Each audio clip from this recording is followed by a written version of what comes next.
Nagita Slavina kagum dengan Erik Mandala yang ciptakan lagu khusus untuk Rafattar. Tak sampai 24 jam, lagu ciptaan Erik untuk Rafattar itu pun dinotis Nagita Slavina.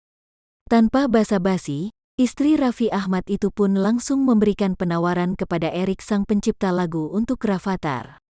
Video Erik saat menyanyikan lagu untuk Rafattar itu kini tengah jadi sorotan. Video yang dibagikan Erik itu bahkan sudah ditonton 6 juta pengguna TikTok.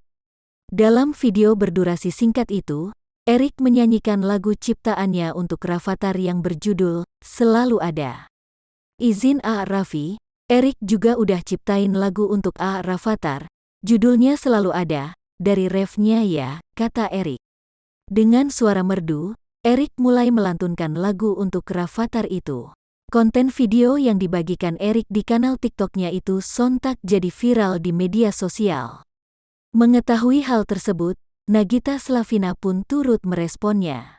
Melalui akun TikToknya, Nagita Slavina pun mereaksikan lagu ciptaan Erik tersebut. Nagita tampak kagum pada lagu ciptaan Erik untuk Rafattar.